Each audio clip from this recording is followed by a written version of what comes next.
Have you ever thought, is this just me when struggling to stay organized, start tasks, or manage time? For those of us over 50, these challenges might not be just aging. They could be ADHD hiding in plain sight for decades. I'm Jamie Shapiro, host of Grandma Has ADHD, and I'm building a community where your experiences matter. Whether you're diagnosed, questioning, or simply curious, you're not alone. Our Facebook group is filled with vibrant, understanding people over 50 who share their stories, strategies, and yes, even their struggles, with plenty of laughter along the way. Ready to find your people? Join our growing Grandma Has ADHD Facebook community. Please like and subscribe to the podcast wherever you listen and share it with someone who might need to hear they're not alone, because ADHD doesn't have an age limit and neither does understanding yourself better. Together, we're changing the conversation about ADHD after 50. Come be part of the story. Hi, and welcome to a very different episode of Grandma Has ADHD. This is going to be it is the first episode that I'm having that does not deal specifically with ADHD, but was a conversation, or was actually somebody that I met out in San Diego at one of the groups that I do for seniors. And I thought that the information that this guest had was so valuable that it needed to be part of the ADHD conversation. But really, it's something that everybody, seniors, any age, should know. So with that, I am going to introduce Lisa Carroll. She is a native Chicagoan and has worked in the accounting field for 30 years. She has a bachelor's degree in accounting, and she is a certified fraud examiner and a certified bookkeeper. She has owned her firm, Number Crunching, for over 20 years. She's an affiliate member of the San Diego Family Law Bar Association and is the treasurer for the San Diego chapter of the Association of Certified Fraud Examiners. She began teaching accounting courses at Miracosta College in January of this year, and she resides in Oceanside for almost 30 years. So welcome, Lisa, to the Grandma Has ADHD podcast. Thank you. Glad to be here. So we were speaking and Lisa was really concerned. She says, I don't have ADHD. And I said, that's okay. I feel like the information that you are going to provide is so relevant to our listeners. And so with that, Lisa, why don't you kind of take it away and let's go back to our conversation this morning. So there is so much fraud going on, and especially aimed at seniors, that is completely out of control.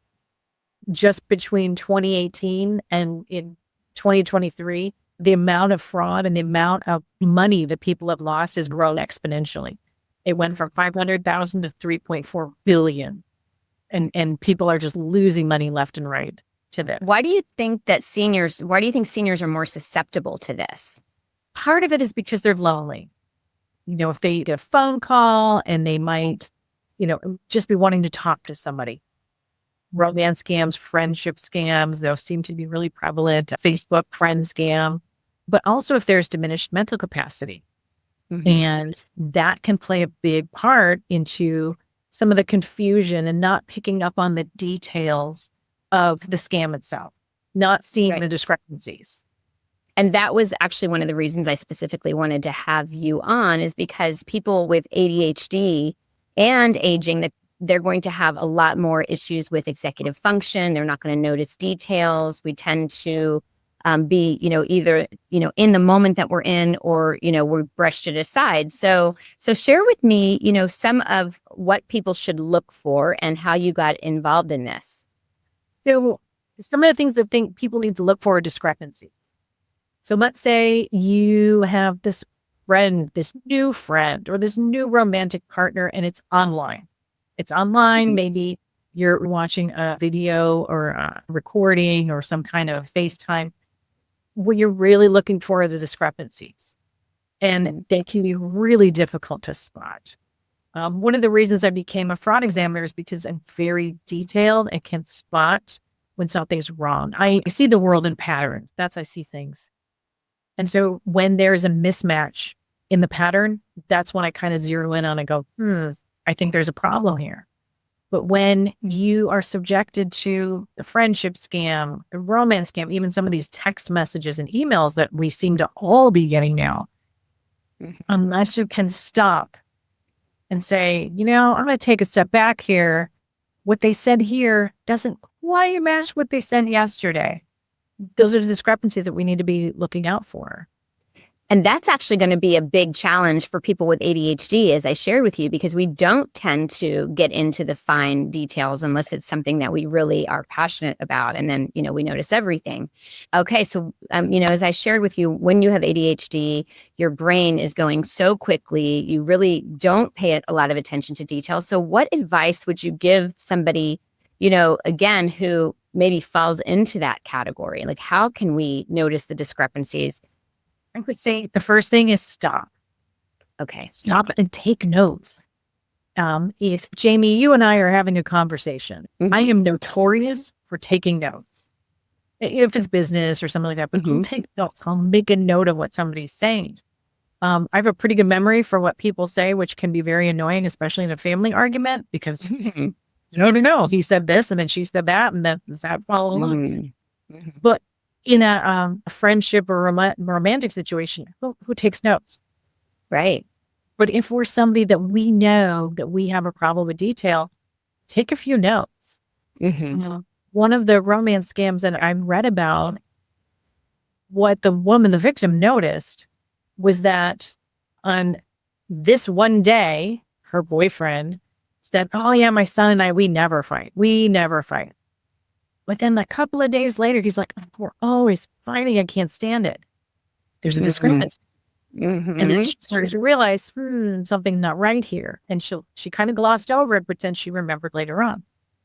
Those are the kinds of things that you want to take a note. Just make a note to yourself that this is something they said. Oftentimes in these romance scams and friendship scams, even though you see a video of a person, so you might see my face, you might see some other handsome face on the screen. You're not actually talking to the same person. It's a deep fake. It is a deep fake. It's a computer generated face, or they've stolen somebody's identity and plopped it on there. But somebody else is operating. There's like 3 or 4 different people that are operating that face. And that's discrepancies come in, because you might have been talking to scammer A, but the next day, it's his day off. Now you're talking to scammer B. Wow. It is. I mean, I've almost fallen for some things, like, oh, you've been charged this and call us now. We were talking about, I had a client whose grandchildren called and said they were in trouble and that they needed Target gift cards, but please don't tell my parents because I don't want to get in trouble. And, so let's talk a little bit about how that might happen. So that can happen. And just FYI, if somebody is calling you asking for gift cards, it is likely a fake. It is very likely a fake. Because in our own day-to-day, I would never call you and say, "Jamie, I really need money. Can you do it in a gift card?" We don't ask for that. We don't ask for that. So why are they asking for it? The grandparent scam, the one that we're talking about, it's happened twice in my family. The first time my brother's father-in-law got the phone call, "Grandpa, it's me." Doesn't say the name, just "Grandpa, it's me." And Grandpa makes a guess. "Max, is that you?" "Yes, Grandpa, there was an accident. I'm in jail. I need bail money. Don't tell my parents." Now, thankfully, Dad doesn't follow directions anyhow, and he called my brother, who's an attorney. The scammer was so convincing that even though Max was standing next to my brother during this phone call, they were cooking something. It took 10 full minutes to convince Dad Max was not in jail. Don't send money. Right. Sometimes these scammers, they will put another scammer on the phone to pretend to be a lawyer to really validate what they're saying and really get you panicked, get you worked up. And the second they've got money from you, they're going to call back. And now the scam is even bigger. There was a gun in the car. Somebody died. And it's just this huge, fantastic thing. Now, with the scam, the way it's working is that they can spoof your phone so it really does look like it's coming from Max. It does look like it's coming from your Grinch, and they're cloning. My voicemail, Jamie, you and I have called each other. From our voicemail, they can take that few second clip and now clone it to carry on a conversation. Wow. So if you Our senior, you have ADHD, you're just in a panic. We're going to pick up that phone. We're going to think, oh my God, that's my kid. That's my grandchild. They're in trouble. Stop. Okay, don't let them, they rely on us to panic. Hang up the phone. Okay, hang up the phone. I'm going to reiterate some of what you're saying because, again, we people with ADHD, sometimes we need to have those things repeated for us. So stop the phone. Hang up. Okay. Then you call your grandchild. You call your child. Because 99% of the time, they're sitting at their desk, they're at school, they're in the grocery store. They are not in jail. Mm-hmm. No. So I was going to tell you, I'm actually studying for this certified senior advisor exam, and they were talking about elder fraud and how many times it's not reported because elder fraud or elder abuse because they're embarrassed. And, so what do we say to those people? So according to the FBI, they think about 1 in 30 victims report it. Oh, wow. So let's say, for example, look at it from this point of view. Jamie, your house gets robbed. Your house gets robbed. Mm-hmm. Right? You're embarrassed because maybe you left the door unlocked or something happened, right? Mm-hmm. You're embarrassed. You're not going to say anything. Mm-hmm. But then your neighbor gets robbed. Mm-hmm. And they don't say anything, and then the other neighbor gets robbed. Mm-hmm. We're letting that happen by not reporting it. Right. And the thing is that the FBI, they need to have that information, local law enforcement, they need to have that information so they can do something. And look at the local law enforcement, they all work really closely with the Elder Justice Task Force here at the FBI. They need the information. The more information they have, the better they can do at catching these people. Mm-hmm. And I have to do this plug. You need to go to ic3.gov and report it. ic3.gov. So the letter I, C, and then 3.gov. Okay. We will put that in the show notes. So if you're driving, I don't want you to stop to write it down. We people with ADHD tend to multitask also. So I want to share with you, we have to walk a fine balance. And again, I'm really gearing this conversation to the ADHD audience. We tend to catastrophize, which means that our brains tend to go down that dark path or down that dark hole, and we can make a situation, even worse, or really act, really are more in fear than the average person. But at the same time, this is, a space that we do need to have some caution. So let's set up, our listeners for success. So if you are out, educating audiences, what do you tell people? Calm down. Don't let the fraudster control you. They control you through fear and panic and emotion. Mm-hmm. And if we are prone to fear, panic, and emotion, we need to be more aware and go, is this strange person, because maybe you can't see them, maybe that's somebody who's called you randomly, are they putting me in panic? And be aware of those people. Take a physical step back and say, okay, I need to stop. Or phone a friend. Mm-hmm. Call me. Call somebody. This sounds kind of fake, or I'm not really sure they're putting me in a panic. What can I do? Right. You know what? I actually had something like this happen to me recently, and I Googled it because it was odd, and I found that it was a scam. So, I mean, not everybody is going to take the time to do that, but so they take a pause. You don't do anything in that panic mode, you've just been charged, whatever, they're trying to get your information. So you pause.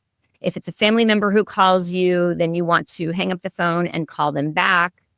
And I also really liked the idea, by the way, of taking note in conversations. I think that's great advice for somebody who has ADHD in general, because we tend to be focusing on what it is that we want to say next, that we're not always listening to the conversation because we get into our own thoughts. So that's just a great tip in general when we're having conversations. So if you are communicating with somebody online, you want to take notes and look for inconsistencies. What else should you do if something doesn't feel right, or it's off, or you're getting a bill that you don't, and I've even seen where the email address or, whatever, there's like one letter that's off, and maybe it's a 0 instead of an O, Bank of America, or, something like that. Yes. Yes. I mean, I get them all the time. I'm a fraud examiner. I have a high filter on my email. I still get them. So oftentimes these emails where they'll say, hey, thanks for your subscription of this exorbitant amount of this thing that you never bought. Right. Fantastic. They're looking for you to call them. Yep. And give them your credit card number so they can refund you, and they're going to charge your card. You get those emails, just delete them. You didn't buy anything. They're phishing. They're sending out 30,000 of them in a minute. If one person gives them $5,000, they've just made $5,000 in 1 minute. Well, that's an issue with ADHD is we tend to subscribe to a lot of things and then we forget what we've subscribed to. Do you have any advice for that? One of my big things is accounting software, Quicken, QuickBooks, something, keep a list. Look at your credit cards. What did you sign up for? I mean, we're in the day and age of subscriptions, right? I will periodically go through and go, oh, why do I have that subscription? I had a subscription to this thing. I never watched this thing, or I never used this thing, or, we still have this thing and I don't remember getting this thing. Periodically go through it and double check and see what am I doing? Do I really get that magazine? Do I even go to this gym anymore? Whatever it is, do I buy this skincare product? Whatever it is that we're subscribing to. Keep a list somewhere near your computer, on your refrigerator, wherever that you're going to look, and keep an eye on who am I buying it from? What is it that I'm buying and how much? Keep a list somewhere convenient, but make sure that you're checking it. So I got the email the other day telling me it came from Best Buy. It was like 2 Ys or 2 Us or something goofy, thanking me for my Geek Squad subscription for $500 and my card just deleted. I don't pay attention to them. So we were sharing before the call that you're not as familiar with ADHD. So I'll tell you another thing. We have a hard time remembering to slow down or to do tasks that bore us, like going through all of our, bills and subscriptions and taking a look at that. So, I'm going to encourage audience members, if you are listening, to maybe find a friend and you can do it together or build in a reward or something, because this is one of those tasks that likely is not going to be one of the fun dopamine thrill-seeking tasks. But it is absolutely important information and important that we do. And I do know, have you heard of silver bills before, Lisa? I have not. Okay. So I'm pretty sure it's silver bills. I will double check that and put it into the show notes if it is, but it is a bill paying service that really is another set of eyes for seniors. I learned about it when I got into the industry. So in fact, I'm going to take a pause right now. I'm going to look that up and confirm that because I don't want to be giving the wrong information. So we're going to take a break. I'm going to take a sip of water. I'm going to look that up and we're going to come back with our conversation with Lisa Carroll.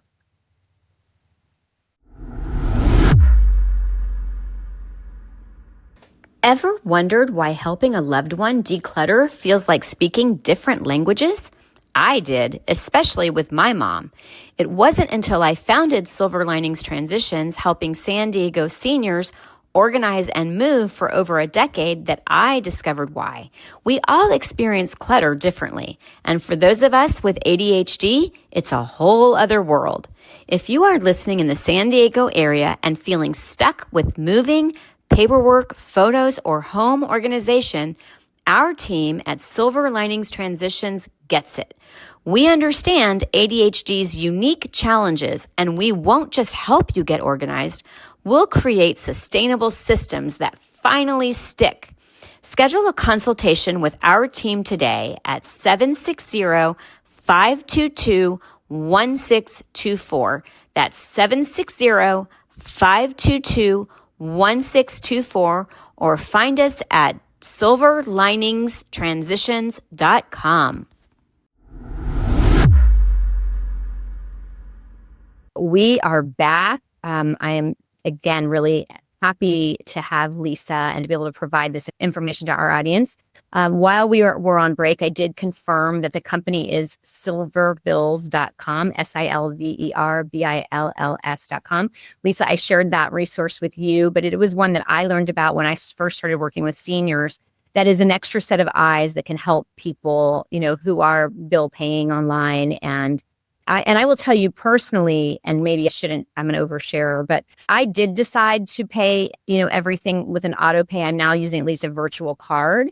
But for me, having things set up on auto pay means I'm not going to get those late fees. And that tends to be another problem that people with ADHD tend to have. Sometimes we have really poor credit because we're so involved in the moment that we're in that we don't go back to pay our bills, or we pay them late, so even calendaring something like bill paying or setting up auto pay like I do. Can you share about virtual credit cards? I know that wasn't something we talked about. Are you familiar with how to use those? So a lot of credit card companies, not all, but a lot of them will send you a virtual card. And sometimes you can just log into your account and look for virtual card. It'll pop up. So that if you are online, you're shopping online, because I admit it, I shop online, I will use a virtual card rather than my own credit card. Mm-hmm. This way, if somebody steals my credit card, I can still get my stuff from online. I don't have to wait that 10 days for my new card and now I'm stuck. I have an alternative. And since so much information is stolen online, if they're going to get anything, it's already kind of triggering for the credit card company that this was the virtual card. So something may have gone wrong and it wasn't your actual credit card. So, Lisa, what are some other really important pieces of information that we need to convey to our audience? So if you are involved in, and you won't know that you're involved in the scam part, but you are talking with a romantic partner and you're doing it virtually, or there's a friendship scam, it's coming through Facebook a lot. You get a new friend and they're like, hey, and it's Jessica, how you doing? How are you, Jessica? And you're like, no, I'm Jamie. Oh, my bad. Hey, Jamie, how you doing? I've just engaged you in conversation. Mm-hmm. And suddenly this thing rolls into, now you've got this best friend and you're their only friend in the world. And oh, by the way, I need money. But if you're talking to them virtually, and sometimes because it's that deep fake, the stolen image, puppets, like electronic puppet. One of the things to watch for is don't watch their face, watch the background. You notice as you and I are talking, my background's not moving. I've got my autographed pictures up there. I've got other things up there. They're not moving. Mm-hmm. But the AI cameras today can't handle the face and the background. If it was AI, it might generate my face okay, but the background might be wobbling around as I'm moving my head around. Interesting. Good point. Okay. And you've also seen me gesturing. I've got 5 fingers. Right now, AI is adding a 6th and 7th finger. How you won't even see their hands. Or if I'm just, now you can't see my hands, but you notice that my shoulders move. Mm-hmm. It's not picking that up. It might pick up my hand, my arm moving, but not the shoulder. It's just little weird details. Sometimes I have one where the guy, very handsome guy, you're distracted by this very handsome face. He looks up and his pupils become this weird alien misshapen thing. Mm-hmm. And we might think, oh, that was a weird thing the computer just did, and write it off. Mm-hmm. It's weird, funky details that we have to watch out for, but really watch that background and watch for their hands. Can you share some stories? I know a lot of people in the audience relate better to stories. It's easier for us to follow and engage. Do you have any stories that you might be able to share that will really make the message hit home? Yeah, the average amount of money that people are losing on these romance scams is about $30,000 per person. Wow. And so there was a story that I'd read about where this woman was so in love with this man. And you're the love of my life. What did I do to deserve you? The sun rises and sets because of you, just heavy on the romance. Mm-hmm. And he insisted he couldn't meet with her because he was in Beijing traveling for work. Mm. So she actually flew to Beijing, went to the hotel where he was supposedly at. There was no one there by that name because he wasn't there. He was actually he's in Nigeria. That's where the scam originated. Another woman who she was madly in love with him, and she suspected there was something wrong. She thought there was something wrong. Mm-hmm. Something was off. She couldn't quite pinpoint that something was off. She still gave him money and he was gone. So my advice there is, if they're asking for money, and they will always come up with a story, problems with the local police, some kind of tragedy strikes, but somehow you are the only person who can help them. But really, of all the other people in their lives, nobody else can help them out. Mm-hmm. you, you new person in their lives, are the only person that they can rely on. give me money. The second somebody's asking you for money, ask why. I would not be giving any money to any online strangers that you've met, even if you've talked for, 6 months. I just wouldn't. They are grooming you, I would imagine. So what are some other pieces of fastest? The fastest scam I read about so far was 11 days between her meeting them and him getting money out of her. That's how fast they work. Wow. It is scary. And like I said, I want to walk the line between, scaring the audience, but also preparing the audience for, how to avoid this. We're all seem to be getting those text messages that we're saying, this is UPS and we have a package for you, but it can't be delivered because your zip code's not right. I'll tell you right now, if they don't have your zip code right, they don't have your phone number right either. USPS does not contact you like that.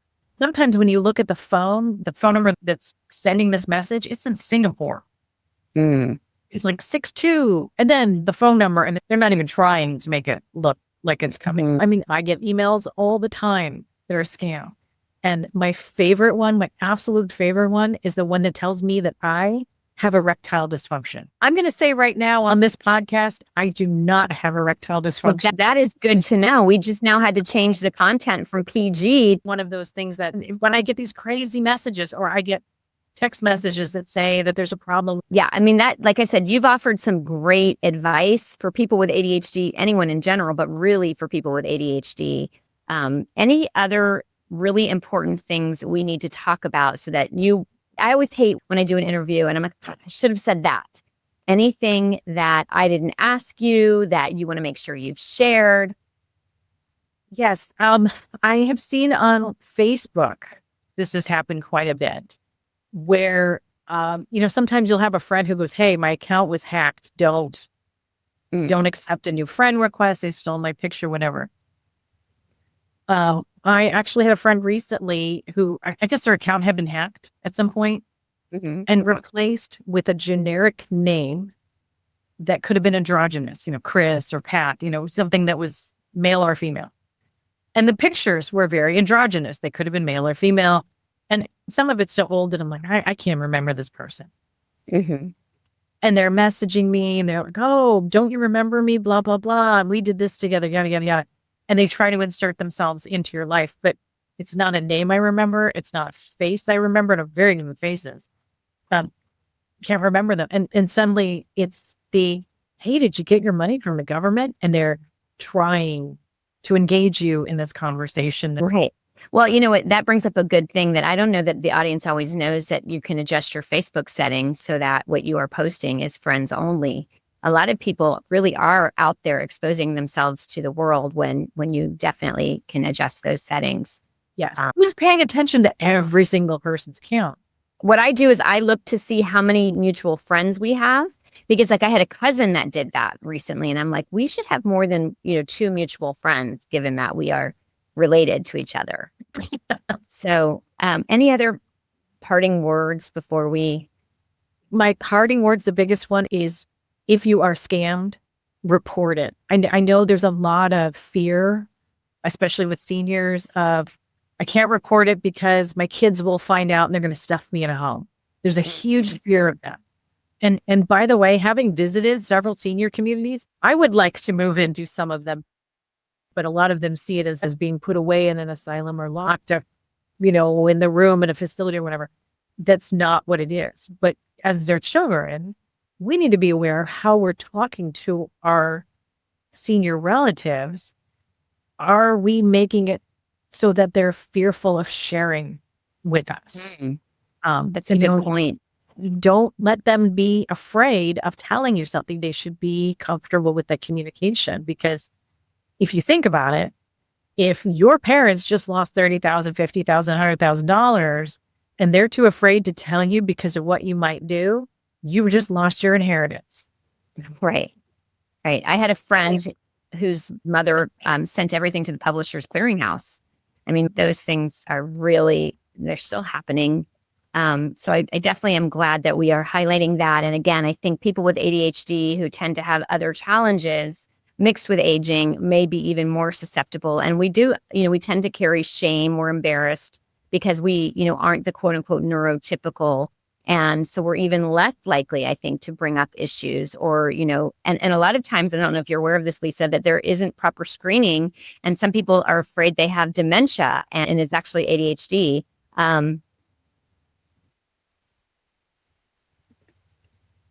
So as I share with the audience, I keep the conversation very real. I just had to pause because I had a barking dog that was distracting. And I had to ask Lisa where we were in the conversation, which was we were talking about, if you don't share with your children and you as an adult child are not open to discussing this with your parents, or you're going to come from a place of judgment, if there is an inheritance, it's going to affect yours.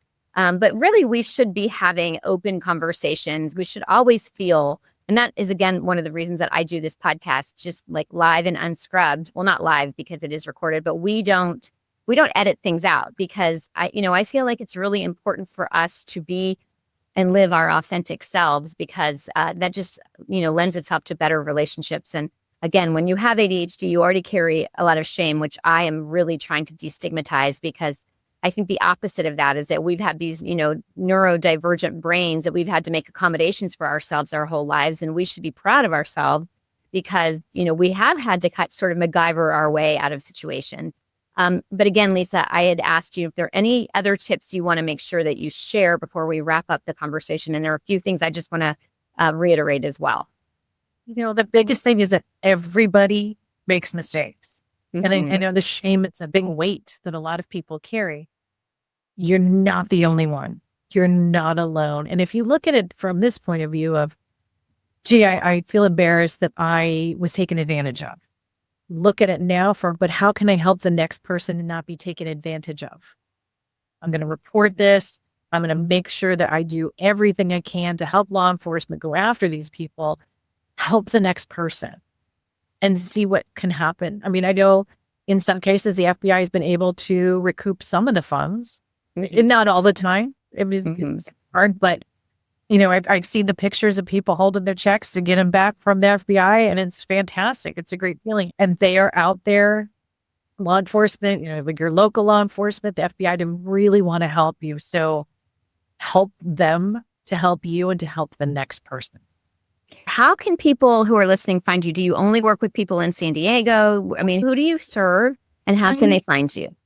So my CFE, my Certified Fraud Examiner license, is actually a global license. So I can go anywhere and be an expert in the court. Not that I'm going to go anywhere and just walk into court and go, here I am, but I can help people. And so people can call me, they can email me, and we can publish all of that information if they've got questions. Great. And I'll do what I can to help them and then direct them over to the local law enforcement and FBI. But really, I think it's just they need sometimes encouragement just to feel better about going and reporting it. And don't feel like you're alone. You're not alone. So do you have a website that people should find you on or a phone number? Yeah, and they are actually working on the website right now. They're redoing it. The current website is just numbercrunchinginc.com. Great. Okay. I just want to just again reiterate a few things that I paid attention to because I was taking notes while you were talking. And that was that, if there's something that doesn't look right, you need to pause and don't go into that panic mode, but really take a step back. Lisa says you would take a step back physically and see where you can go with that. Go online to look, reach out to a friend to see if it looks right, but you don't need to react immediately. She said that if it's a relationship, like a friendship or an online, romance, you need to be taking notes because you'll see inconsistencies. She talked about watching AI that we can now make it look like somebody in our lives or even duplicate the voice. So you need to really pay attention to what's going on with the background. And again, I want to keep people from catastrophizing and going down that dark hole. But if you do make a mistake, you need to reach out and ask for help and don't be ashamed. One more thing that I realized that I didn't ask you, Lisa, is what is a fraud examiner, just for people who may not know? So we have to take a pretty tough exam. And we are basically looking at either financial fraud, bribery schemes, anything that's legal related. So every one of us that becomes a CFE, we actually have to have a license in something else and a college degree. So it isn't just, today I kind of feel like becoming a certified fraud examiner. I think I'm going to go do that. It's quite, there's a lot of process to get through it in order to become one. There are private investigators out there who are CFEs, so it's not just accounting related. Law enforcement out there who are CFEs. So there's a lot of different things, but we are recognized like by the court. For example, I'm an expert witness in court because of my background in accounting and then fraud examination. So I'm looking at the detail. I'm combing through things to see, was this fraud? Was this a mistake? Was there fraud at all? Those are the kinds of things that we're looking for. So great. Well, thank you so much for being a guest. If this helps, it just helps one person. This is great. That is how I feel. And that is why I really wanted to step outside of our normal pattern, the way that we normally do this podcast, because I felt like this was really, really very important information. And I could see where I would have fallen very, very easily. And I have called the number before and then like, this, because I do tend to operate from panic sometimes. Well, thank you so much. If you are listening to this podcast, I hope that you will share it with your friends and family and like and subscribe and join our Facebook community, grandmahasadhd.com. We are going to provide information that you will benefit your life, whether you are a senior with ADHD or somebody who doesn't have ADHD, but just wants to make the rest of your life the best of your life. Thanks so much for listening.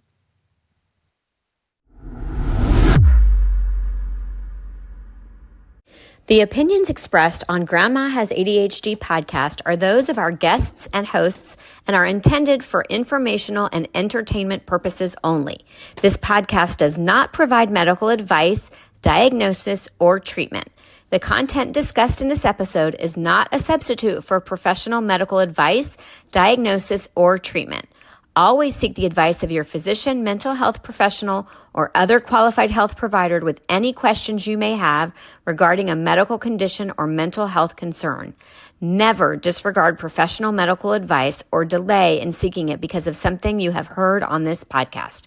If you think you may have a medical emergency, call your doctor or emergency services immediately. The hosts, guests, and producers of Grandma Has ADHD do not assume any liability for the content of this podcast.